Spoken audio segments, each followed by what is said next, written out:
For generations, our stories have been told to us. Our narratives, our identity, our image, they've been oppressed and suppressed. Now is the time for us to take that back. If you want to see changes, be the change.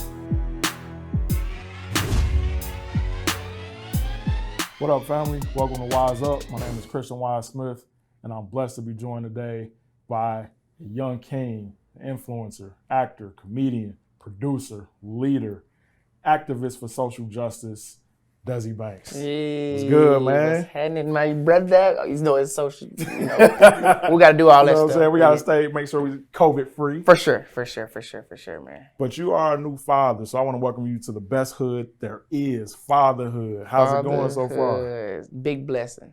It's one of the best things I would say happened to me. You know what I'm saying? One of the best feelings ever. You know what I'm saying? And I feel like you can only be a father to understand, that feeling. You know what I'm saying? It changed my life tremendously, man. And, I appreciate God for that beautiful blessing. And see, I know you got a son, so I got 3 daughters. Woo. My director over there got 2 daughters. So we training our daughters up on watch out. I know your son gonna have some game. Yes, he is. Yeah.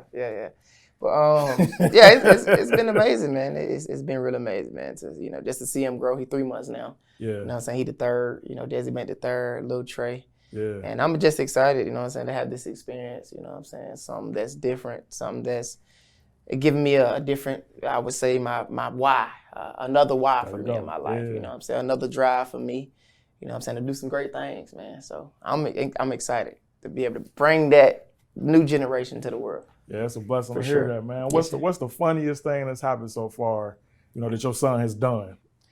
The funniest thing, I would say probably that doo-doo diaper, got all over. No, it was crazy. No, this is crazy. I was going to take him get a checkup. Yeah. And I was changing him, and he was boo-boo, and I thought he was finished. I was going in, had done wrapped the diaper up and everything, set him there. I'm finna get the other diaper, and I hear some.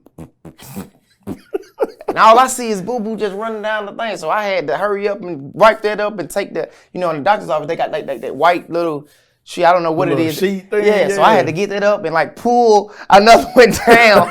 So, she come in, it'd be crazy. But she came and she was like, smelling. I was like, The room didn't smell like this when I left. So I had to hurry up and do that. But yeah, that was one of the craziest boo-boo moments ever. Nah, that's what's up, man. But yeah, it's exciting. So we got a family tradition here at Wise Up. Since everybody who comes is family, we want to remember the history that we make together. We start off by taking a picture together. So when you look at this picture of us, I want to know what you see. Let me see that. Y'all remember the picture? Yeah, okay. Of us. Of us. What do I see? What does that picture say to you? Well, when I look at that picture, I see 2 black kings, coming together to talk greatness, come together, for the new generation, be some inspiration for the new generation. Because I feel like right now, we need that. We need leaders. I'm still learning. I'm still growing from people like you and from people that I'm around. I look at it like that, and I appreciate, the opportunity to be able to come on your platform, to be able to, to talk about, my life and the stuff that you got going on and what you doing, and stuff like that. So, yeah, I see 2 anointed people, I would say, for sure, man.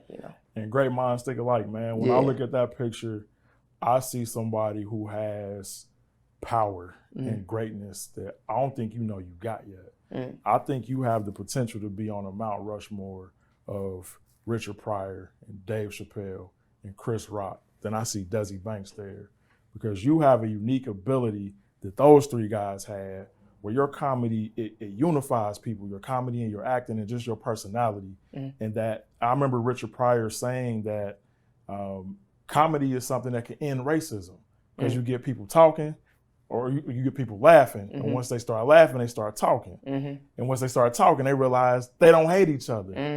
That's what I see every time I watch Desi Banks, man. So it's an honor and a blessing to have you here with me. For sure. So we can help inspire and Most educate definitely. and elevate and motivate people to do better things. Laughter, it shines, takes away all the darkness, man, I feel. Yeah. So it's a blessing to be able to have that gift, that I could be able to touch people in this world, man. And especially when they going through things, the times that we dealing, with right now. I feel like it's great to have laughter, man. So I want to jump back into how you got here, because this didn't just happen overnight. And I think it would be dope for people to find out a little bit more about how we got to know the Desi Banks that we know. So I know that you're from East Atlanta. Yeah. So growing up in East Atlanta, your neighborhood, your family, what was life like when you were a kid? It was an experience, I would say. Especially, me being the person that I am right now. Me living in a house with my cousins, and my grandmama, my mom, my auntie, us all staying in the same house. Yeah. Me and my cousins sleeping in the same bed, It's actually, to me, I feel like it was fun. You know what I'm saying? It was love. That's what love was. That was happiness. That was peace. That was inspiration. Yeah. Those were the time where, I was able to just be a kid. Didn't have to worry about, being a man at the time. You know what I'm saying? I was free. I'm a big fan of people like Eddie Murphy, Martin Lawrence, but I was into sports as well. Yeah. That's what I did first before I started like acting and doing comedy and the stuff that people see right now. That's, a lot of people don't know I played football, and a lot of people don't know I had NFL dreams before, I did, the comedy thing. But, the comedy that you do see it all comes from my childhood, from my characters. You got my Mama Risa character, that's my real grandmama, you know what I'm saying? Okay. Lil Johnny, that's me when I was a kid. You got my Uncle Earl character, that's like my granddad Jesse mixed in with like my Uncle Earl, yeah. My granddad Earl in one. You got a mechanic character that used to be in the neighborhood, Mr. Charlie, that was, that inspired me to do that character. Like I said, man, a lot of the stuff that you see on the internet it's my life. Yeah. I was inspired by it, but, and like I say, when I tell you I was like inspired by people like Eddie Murphy and the Martin, I feel like that's where they took a lot of their comedy from. That's why I watch them a lot, because, when I watch them, I feel it, it's so relatable. It takes me back to my family, you know what I'm saying? So that's why I focus on a relatable comedy when it comes to doing the stuff that I'm doing. You know what I'm saying? I like to see people like, man, I went through that, or man, that's how my grandmama act, or man, I remember when I was a kid, me and my cousin did that. So growing up as a kid, were you the comedian in the family? Were you funny back then, or did that come later?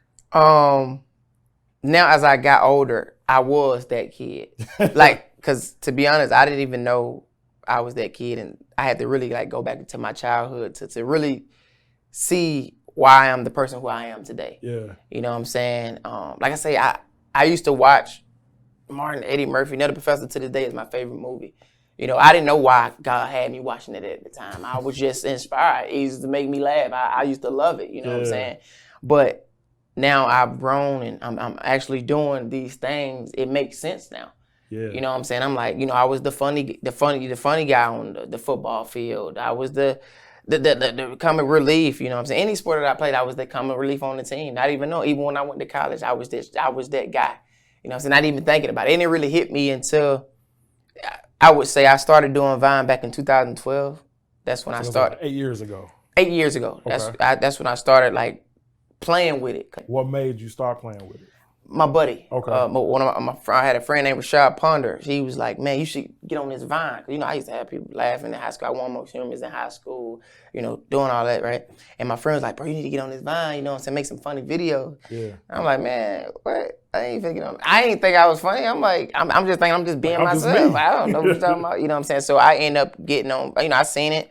I was looking at the videos. I was like, oh, okay, it's okay, this is funny. And it's crazy because the first video that I ever did on Vine, it went viral. And that's when I was like, oh, wait a minute. What was your very first one? It was this Atlanta Talk video. Yeah, okay. I remember it like it was Atlanta Talk video. I was talking about how Atlanta people give direction. So look, we're going to get down Buddy right.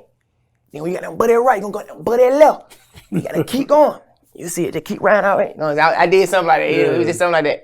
And so you finna bring it out of me, see?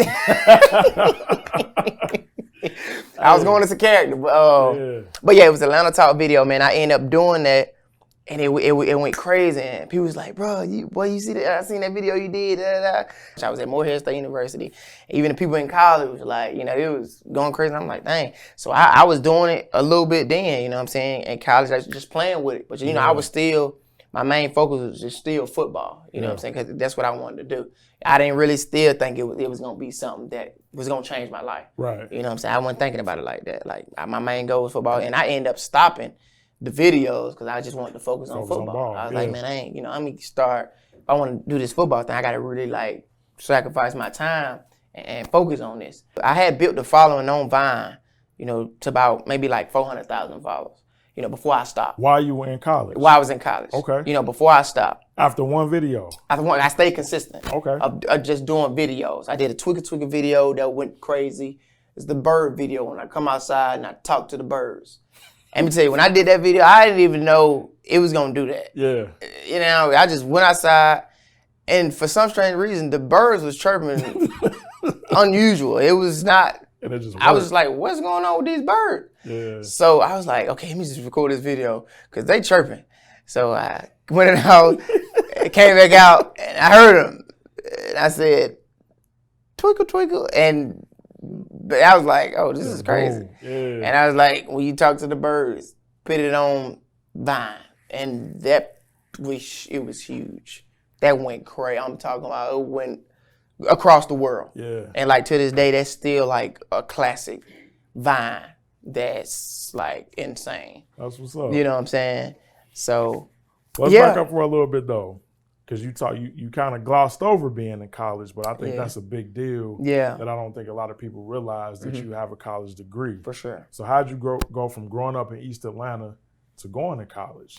And what was that journey like? What was your college experience like, those 4 years you were there? And then having a degree.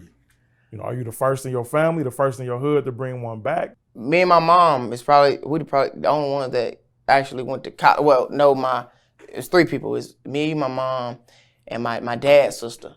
Yeah. She went to college as well, but we all had goals of things that we wanted to do, and it was like, if we wanted to do this, we had to go to college. Yeah. I think probably a lot of reasons why a lot of my family didn't go to college, but they probably didn't have a vision of doing certain things. They knew what they already wanted to do, and they went in college. You know what I'm saying?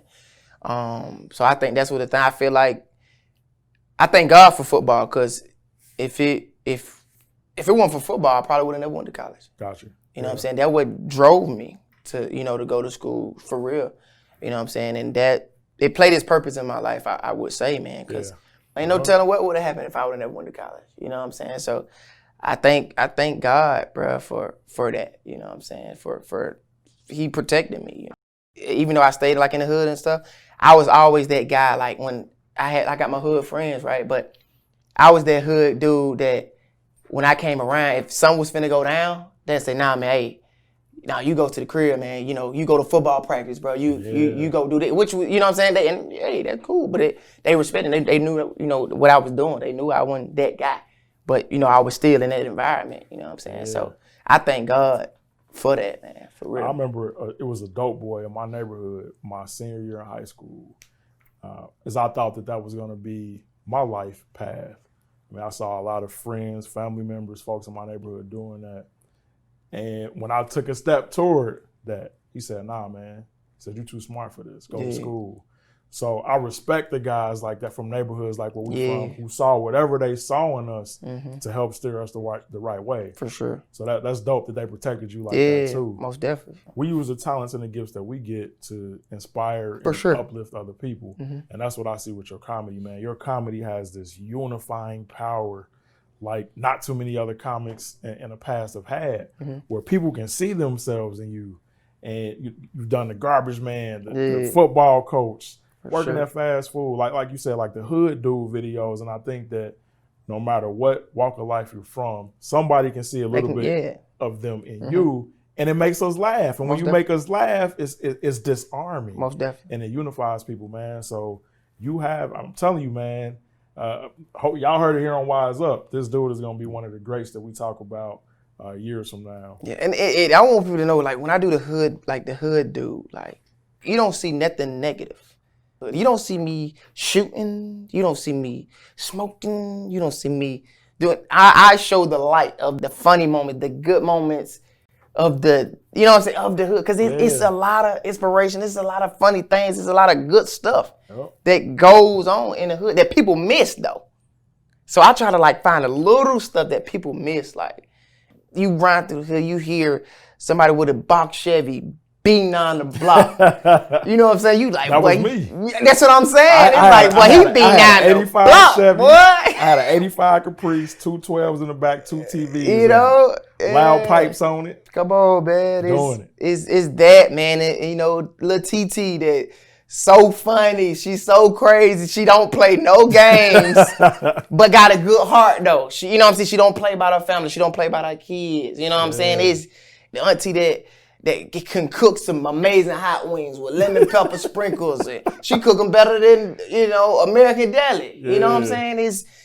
She let everybody come in and eat. You know what I'm saying? It's stuff like that. Like I said, I've been inspired by a lot of stuff growing up, man, and the friends that I had growing up, man. It was all, and it made me who I am today, man. It made me tough, man. You know, it's real, man. I feel like that's where a lot of people get their hunger from. Man. Yeah. That's where hunger come from.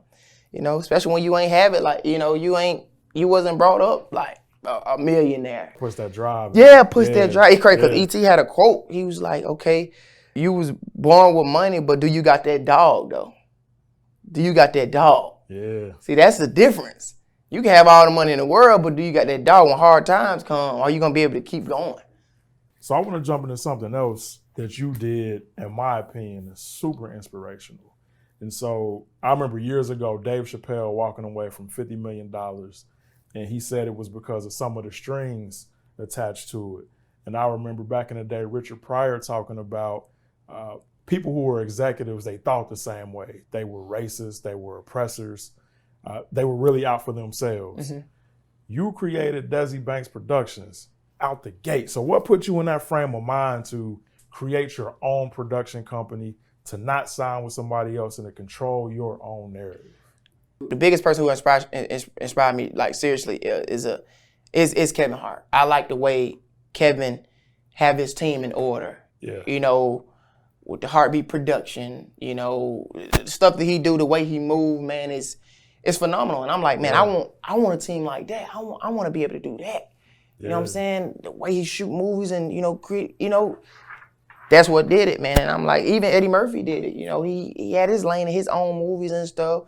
And that's what inspired me to want to do because if they can do it, I can do it. Exactly. You know, at the end of the day, it's just about that work ethic.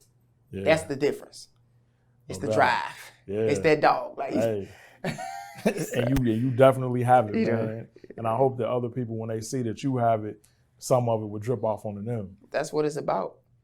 Living in purpose, man. Like I'm a spiritual person, man. So I'm doing exactly what God want me to do. And it's like, man, when you find your purpose, you find everything that you need to find. Amen. The gifts and the talents that make room for you. And I feel like that's exactly what it's been doing for me. No doubt. So let's switch gears and talk about something a little bit more serious. Mm-hmm. We've seen recently, George Floyd get murdered on live TV. Mm-hmm. We had Breonna Taylor. We had Ahmaud Arbery here in Georgia. We had Rayshard Brooks here in Atlanta. Mm-hmm. And where you and I actually met was at a protest march. Mm-hmm. And I've been at several of them with you. Mm-hmm. So what made you go from Desi Banks to actor, comedian, influencer, football player, father, to now activist? What really pushed me, of course I wanted to learn is the biggest thing. But I did something on Twitter that kind of like went left, I would say. And I would say of me not being as educated as I should, you know, I went out there not to just be out there. Right. But I wanted to really learn history, you know, really learn some things that I wasn't taught, you know what I'm saying, growing up. Yeah. I would say, and actually know, you know, what we fighting for, you know what I'm saying, and not just being out there to take pictures. Right. And to say, yeah, I'm out here protesting. No photo op, like your heart and soul is in it. Yeah, you know what I'm saying? I'm out here for my people. I'm not even going out there to talk. I wanted to go to find answers, to see what's needed to be done to be able to make change. Being in that environment, I think God did that for a reason. You know what I'm saying? So, like I said, now I got a child now, so as I'm continuing to learn, I could be able to tell my child, different things, growing up in this generation, man, how to move and how things are, being around people like my brother Shivy, you, Scotty, a lot of great people, man. It took me to being in big rooms, man, being able to meet you in that big meeting to hear you speak and me able to connect with your energy and to see like, oh man, like this is what it's about. Like he's a great dude. He's for the people. Like people don't see that type of stuff. Don't nobody know we having this talk. You know what I'm saying? But you have those people, and no matter what, man, it's gonna always be them people. They're either gonna agree with you or disagree with you. But at the end of the day, you just gotta keep moving. I remember when my son was born, I was 25. And I remembered there was no way he would grow up the way I did, not knowing what I looked like or who I was or where I was. And, I'm about to have my 4th child next week. Yeah. And so one of the beautiful things about becoming your own man is when we see the mistakes that the people made before us, we can make those same mistakes, or we can say, nah, let's break these cycles. For sure. And I think that in a Black community especially, I don't know if we can go back to, the Jim Crow and segregation era, or if we go to the war on drugs era, where our family started to really get broken. Yeah. And I think that, folks like you and I who have children now, and we take the time to be fathers and be present and to know our kids and to nurture our kids, man, I really appreciate you for doing that and for speaking on that too. Sure. Because there are a lot of people out there who will see this, who have those broken relationships like you and I have with our fathers, but we switched the game up. I don't really talk about my dad because I don't know what it feels to have a dad. I don't know that feeling. And that's one of the biggest reasons why I'm so thankful that I got a child. I can give him something I ain't never had before. You know what I'm saying? Nothing against my dad. We done changed. We done got better. You know what I'm saying? We have a relationship, but it's not that relationship. You know what I'm saying? I wish I knew what it felt like to have a dad in my life. I wish. But, it's cool. I feel like it made me who I am today. And we in our kids' lives the way we're supposed to be. Most definitely. Yeah, man. Yeah, Nah, I appreciate you for going there on Oh, that. Yeah, it's fatherhood is real. All the fathers out there, make sure you and your kids' life, because that matters. That matters, especially the ones that the kids look up to their father. Absolutely. That matters a lot. You are their role model. You know what I'm saying? You're going to be that thing for them to be able to, to be something.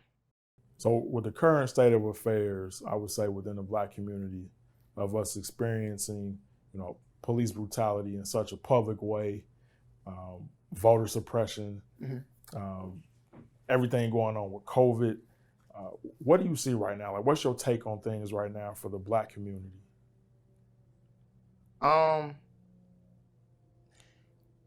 What I'm starting to see is like more of togetherness, man. I'm starting to see. I like that. Black people coming together more than what we've done. It's like I say, I'm spiritual. I feel like I think God controls everything. Yeah. And I feel like he's bringing his people together. And I feel like a lot of people need to understand that, like, God is really bringing his people together for a reason. Yeah. And it's like, it's up to us to be that new light of change. You know what I'm saying? To give the world that new light, that new light. Yeah, absolutely. That new, you know what I'm saying? Like, because it's time for a change. But now it's in our hands. It's in our hands now. You know what I'm saying? God, he giving us everything we need. Now it's up to us to do what we got to do. But I think we need to come together, though. It can't be no one person. We got to do it together. So you said togetherness. I'm going to say motivated. I think that we are really, really motivated now to get the things that we haven't gotten for generations, whether total justice and equality, education, housing, jobs. I'm seeing this motivation among people like you I think I got about maybe 10 years on you. And I think it's the younger folks who are bringing this energy and this motivation to say, you know what? We're not going to let y'all control our media and our narratives anymore. We're not going to let you tell us what we can and can't do. We're going to motivate ourselves to make sure we get what we need for our communities, for our children.